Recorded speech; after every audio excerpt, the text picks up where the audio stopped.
ပါတယ်ဒါပေမဲ့ဆိုရိုရဲ့ဝါတို့အီချီမွန်ကြီးရလွဲလို့ကျန်တဲ့ဓာတ်နှချောင်းလုံးကျိုးသွားတာကြောင့်သူရှုံးသွားပြီဆိုတာတိလိုက်တဲ့ဆိုရိုလည်းမျက်နှာချင်းဆိုင်လှည့်ပြီးရင်ဘက်ကိုကော့ပေးလိုက်ပါတယ်နောက်ကျောမှရတဲ့ဒဏ်ရာဟာဓာတ်သမားတယောက်အတွက်ရှက်ဖို့ကောင်းတယ်လို့ခံယူထားတာကြောင့်တိတ်ခါရှိရှိအသိခံဖို့ပဲဆုံးဖြတ်ထားတဲ့ဆိုရိုကိုမီဟော့ကလည်းတုံဆိုင်မနေပဲပိုင်းချလိုက်ပါတယ်ပြီးရင်တော့ငငယ်ရွယ်နဲ့တေးအောင်မနေဖို့ဖန်လိုက်ပြီးစန်းကြီးကတော့ကမ္ဘာအစွမ်းတက်ဆုံးဓာတ်သမားကိုရှင်ပြိုင်မဲ့အစားအိမ်မက်ကိုမစွန့်လွတ်ခဲ့တာကြောင့်အော်ဟစ်အပြစ်တင်လိုက်ပါတယ်တိုက်ပွဲပြီးတော့မှဝင်ပါတဲ့လူဖီကိုလည်းအဆုံးထိမနှောက်ယှက်ပဲနေနိုင်ခဲ့တဲ့အတွက်မီဟော့ကချီကျူးလိုက်တဲ့အပြင်သူ့ဇိုရိုကိုတေးအောင်မတက်ခဲ့တဲ့အကြောင်းပြောပြလိုက်ပါတယ်ဇိုရိုတေဖို့အတွက်ကစောလုံးနေပြီးဒီထက်အများကြီးတင်ယူဖို့ကဘာကြီးအကြောင်းသိအောင်လုပ်ဖို့နဲ့နှစ်တွေဘလောက်ပဲကြကြတန်မာလာအောင်စ조사ဖို့ပြောလိုက်တဲ့အပြင်ဒရဂူမီဟော့ဆိုတဲ့သူကကဘာအစွမ်းတက်ဆုံးဓာတ်သမားနေရာကိုယူထားပြီးစောင့်နေမှာမို့လို့ဒီဓာတ်နဲ့သူ့ကိုအနိုင်ရအောင်စ조사ဖို့ရိုရိုနိုဝါဆိုရိုကိုမှားခဲ့လိုက်ပါတယ်လူဖီရဲ့ရှီမန်ချက်ကိုလည်းမေးလိုက်တော့ထုံးစံအတိုင်းပင်လယ်သမားပြည်ဖြစ်ဖို့ဆိုတဲ့စကားကြားရတယ်အဲ့ဒါကသူ့ကိုအနိုင်ယူတာထက်တောင်ခက်ခဲလိုက်မယ်လို့ပြောခဲ့လိုက်ပါတယ်မတည်သေးတဲ့ဇိုရိုကလည်းတတိယလာနဲ့ကြံနေတဲ့ဓာတ်ကိုကောက်ကန်လိုက်ပြီးလူဖီရဲ့တင်းမောမှာကမ္ဘာအကောင်းဆုံးဓာတ်သမားကိုပဲလိုအပ်တာဖြစ်လို့သူဟာဒီနေ့ရက်စပြီးအဲ့နေရာကိုမရောက်မချင်းတိုက်ပွဲတိုင်းမှာဘဒုမှဘတော်မှထပ်မရှုံးစေရတော့ဘူးလို့သူ့ရဲ့ကပတိန်ပင်လယ်သမားဘရင်ကြီးချောင်းဂတိပေးလိုက်ပါတယ်မီယိုကလည်းလူဖီတို့အဖွဲ့ကိုထပ်မြင့်ကျင်နေတဲ့အကြောင်းပြောရင်ထွက်သွားမယ်လို့လူကောင်ကြီးတလောက်ရီးရှိတဲ့တွန်ခရီကသူ့ကိုတတ်ဖို့လာတာမဟုတ်ဘူးလားလို့ထမိလိုက်ပါတယ်အစကတော့ဟုတ်ပေမဲ့အခုကျင်းနေသွားပြီဖြစ်တဲ့အကြောင်းမီယိုကပြန်ပြောရတော့ကိုအဆင့်ကိုမသိပဲခန်းနဲ့သွားပြစ်ပေမဲ့မီယိုကတက်ညံစွာဘာမှပြန်မလုပ်သွားပဲလူဖီကလည်းနာမီနောက်လိုက်သွားဖို့အစွတ်ကိုတာဝန်ပေးလိုက်ပါတယ်ဥစုကလည်းသူတို့ရဲ့စဖို့မူကိုရအောင်ခေါ်လာခဲ့ဖို့နဲ့ငါရောက်အတူပြတ်ဆုံရရင် Grand Line ကိုရွှဲလင်းမဲ့အကြောင်းပြောခဲ့လိုက်ပြီးမီယောထွက်သွားပြီမို့လို့ဒွန်ခရီပင်လယ်သမားတွေကလည်းစားတော့ဆိုင်ကိုထပ်သိမ်းဖို့ကြံစီကြပါတယ်လူဖီကလည်းသူ့သားအကောင့်တွေကိုပြင်းမင်းနိုင်တောက်တော့မရအလုတ်ကနေထွက်ခွင့်တောင်းတော့ Zaf ကလည်းလက်ခံနေပြင်လူဖီတာတနေ့လောက်ဆက်နေမယ်ဆိုရင်လည်းသူ့ဆိုင်၅ပါးမောက်သွားနိုင်တဲ့အကြောင်းပြောလိုက်ပါတယ်လူဖီရဲ့ပင်လယ်သမားဘရင်ချစ်ချစ်နဲ့ဆိုတဲ့စကားကြောင့်လေသူ့လူတွေအများကြီးနဲ့တွေ့ဘူးပဲမြဲအခုလိုပြက်ပြက်တသားပြောရတာလူဖီတယောက်ပဲရှိသေးရဲ့အကြောင်းချီးကျူးလိုက်ပါတယ်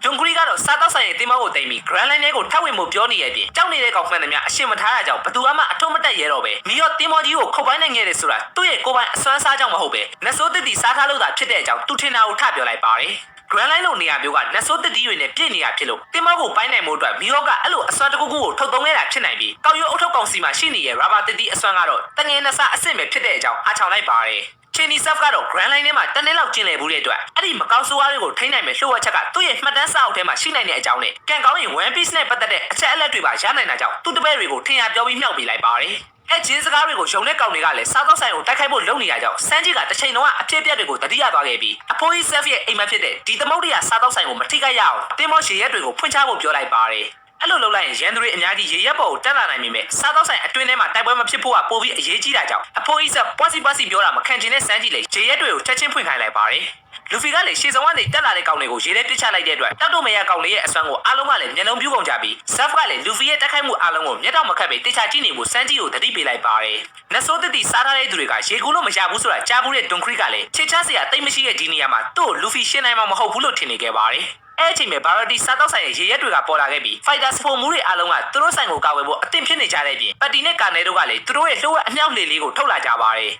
ဒါပေမဲ့အင်အားကြီးရဲ့ဂျွန်ဂရီကအမြောက်လေလေးကိုမှပြီးစားတော့ဆိုင်ဘက်ကိုလွှင့်ပစ်လိုက်တဲ့ကြောင့်မနေတာတော့ရဲ့စန်းကြီးလေသူ့ရဲ့ကန်ချက်တစ်ခုနဲ့လမ်းလွဲပေးလိုက်ပါတယ်ပုံမှန်ထမင်းချက်တွေကတော့အမြဲတမ်းတက်ခိုက်နေရတဲ့ပင်လယ်သမားတွေကိုမရှင်းနိုင်ပဲတောက်ကျိုးနဲ့ကြမ်းတမ်းမာရဆိုတဲ့စားတော့ဆိုင်တွေတစ်ခုပြီးတစ်ခုပြောင်းလာတော့အမြဲတမ်းအလုတ်ထုတ်ခံခဲ့ရတဲ့ပတ်တီနဲ့ကာနယ်တို့ကလူဆိုးဖြစ်ဖြစ်ထောင်ဖောက်လာတဲ့ကောင်ဖြစ်ဖြစ်ဗိုက်စာနေရသူမှန်သမျှဘသူ့ကိုမဆိုကျွေးတဲ့ Zaf ရဲ့ဆိုင်ကိုရှောက်တော့မှသူတို့နဲ့ကြိုက်တဲ့နေရာလေးကိုရှာတွေ့ခဲ့တာကြောင့်အသက်ပေးပြီးကာကွယ်ဖို့ဆုံးဖြတ်ထားကြတာဖြစ်ပါတယ် US နိုင်ငံ location ရတဲ့ VPN မဆိုခန့်ကြီးပေးခြင်းဖြစ်ကျွန်တော်ကိုဝင်ဝေရအောင်ကူညီပေးနိုင်တာမို့လို့တစ်ဖက်တစ်လမ်းကနေ VPN အသုံးပြုံနဲ့ဗီဒီယိုလေးတွေကိုစပို့ပေးဖို့တောင်းဆိုချင်ပါတယ်သူတို့နှစ်ယောက်ရဲ့ဥဆောင်မှုကြောင့်အောက်ခြေပင်လယ်သမားလေးတွေကိုတော့ရင်ဆိုင်နိုင်ခဲ့ကြပေမဲ့အဲ့အချိန်ခန္ဓာကိုယ်မှာဒိုင်းတွေတက်ထားတဲ့ပလက်လာခဲ့ပါတယ်သူ့ရဲ့အဝေးတိုက်ခိုက်ချက်ပလဲလုံးနေနဲ့အပြစ်ခံလိုက်ရတဲ့အတွက်ပတ်တီနဲ့ကာနယ်ကဖောက်သွားတာကြောင့်စန်းကြီးကရှေ့ထွက်လာပြီးတက်လာသမျှကောင်းတွေအားလုံးရဲ့မျက်ခွက်ကိုအထာကျတဲ့ခြေထောက်နဲ့မိတ်ဆက်ပေးလိုက်ပါတယ်စပုံမှုတွေအတွက်ထမင်းချက်တဲ့လက်ကအရေးကြီးဆုံးဖြစ်လို့အတိအကျမခံနိုင်တဲ့စန်းကြီးကရန်သူတွေကိုခြေထောက်နဲ့ပဲအမြဲတမ်းတိတ်လာတာဖြစ်ပေမဲ့ပလဲကလည်းသူက East Blue တခွင်ကတိုက်ပွဲတိုင်းမှာသွေးတစ်ဆက်တောင်မြေပေါ်မကျဘူးတဲ့ဒိုင်းလူသားဖြစ်တဲ့အကြောင်းကြွားလုံးထုတ်လိုက်ပါတယ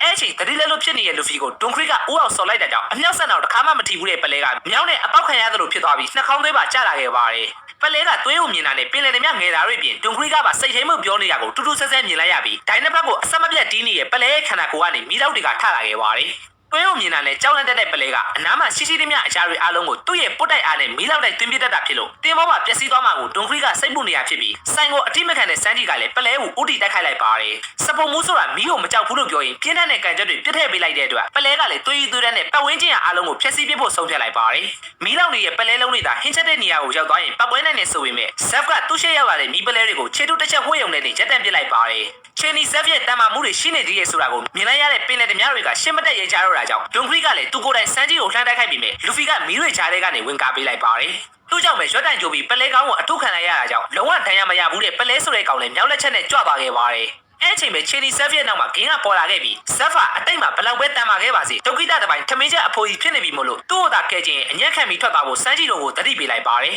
အဲ့ဒါအပြင်အခုလိုအားနည်းတဲ့အဖိုးကြီးပုံစံပေါက်နေတဲ့ self နဲ့ကလေးလို့ခွေးလို့တောက်ကောက်လေးစန်းကြီးတို့ကပါရန်ဖြစ်နေရကြောင်းစဖုံမှုတွေကတော့နားမလဲနိုင်ဖြစ်နေကြပြီမြဲဂင်းချိန်ထားတဲ့တနက်နဲ့သူ့ကိုပဲပြစ်လိုက်ဖို့စန်းကြီးကပြောလိုက်ပါတယ်အဲ့ဒါကိုအခွင့်ကောင်းယူခြင်းနဲ့ပလဲကပြန်ထလာပြီးစိုင်းချင်းကိုမသိစေခြင်းတခြားမှမလုံးနဲ့လို့ပြောရင်ပလဲလက်တီနဲ့ထိုးချလိုက်ပြီးမြဲ self ကိုအတိကိုက်မခံနိုင်တဲ့စန်းကြီးကမရှောင်လိုက်တဲ့အတွက်ဒီဆိုင်ကနေဒါအေးစစ်စစ်ထွက်သွားရင်ဘယ်သူမှတိမ်မမဟုတ်တဲ့အကြောင်းဂင်းကဝင်ပြောလိုက်ပါတယ်ဒါပေမဲ့ဒီစားတော့ဆိုင်ကတောက်ယူဖိုးကြီး self ရဲ့ရတနာဖြစ်တဲ့အတွက် self ရဲ့အစွမ်း self ရဲ့အိမ်မှာအားလုံးကိုလူယူခဲ့မိရဲ့စန်းကြီးကဒီတစ်ခုကိုတော့မဆုံးရှုံးစေချင်တဲ့အကြောင်းပြောပြနေရဲ့ချိန်အချောင်းသမားပလဲရဲ့လင်ငွေတက်ကွက်ကိုထပ်ပြီးခံလိုက်ရပါတယ်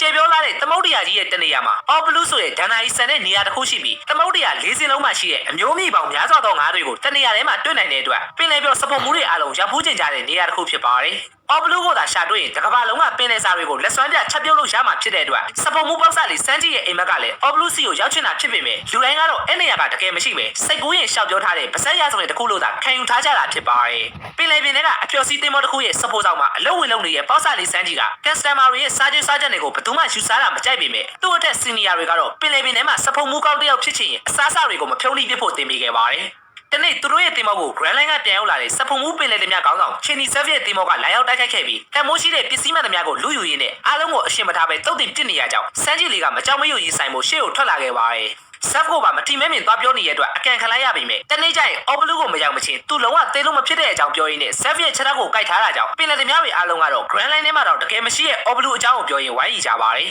စန်းကြီးကတော့လုံးဝသူ့ရဲ့အိမ်မက်ကိုလက်မလျှော့ပဲတင်းခတ်နေတော့မုံတိုင်းကလည်းပိုပိုတဲလာတဲ့ပြင်ရေလိုင်းကြောင့်ပင်လယ်ထဲကိုပြုတ်ကျသွားတဲ့စန်းကြီးကိုမြင်လာတဲ့ဆက်ဖကချက်ချင်းရွက်တိုင်ကိုချိုးပြီးလိုက်ခဲ့ပါတယ်တင်မောတွေကညှုပ်တော့မှဖြစ်လို့သူသာစန်းကြီးကိုကယ်ပြီးပြန်တက်လာရင်ရေပေါ်မှာပေါ်နိုင်တဲ့ရွက်တိုင်ကိုအတုံးချဖို့ကြံစီခဲ့တာဖြစ်ပေမဲ့ကန်ဆိုးသွားပဲတင်မောရဲ့အပြက်စီးကဆက်ဖရဲ့ညာဘက်ချက်တော့ကိုပြီးသွားခဲ့တာဖြစ်ပါတယ်သူသာမကယ်စန်းကြီးတေတော့မယ်ဆိုတာကိုသိရဲ့ဆက်ဖလည်းနှစ်ခါစဉ်းစားမနေပဲအနားမှာရှိတဲ့ကြောက်ဆူးကျိုးနဲ့ခြေထောက်ကိုညှက်ပြီးဖျက်လိုက်တဲ့အတွက်စန်းကြီးကိုအချိန်မီကန်နိုင်ခဲ့ပေမဲ့သူတို့နှစ်ယောက်လုံးကတော့တင်မောနှစ်စီးလုံးမြုပ်သွားတဲ့အကြောင်းဘဲမှသွားလို့မရတော့ပဲကြောက်ဆောင်နေပဲရှိရဲ့ကျွန်းအသေးလေးမှာလှိုင်းပုတ်ပြီးတောင်းတင်နေခဲ့တာဖြစ်ပါတယ်ဒါကတော့ One Piece အပိုင်း73ဖြစ်ပြီးအပိုင်း74ကိုနောက်နေ့မှတင်ပေးသွားမှာမို့လို့ like share comment နဲ့ YouTube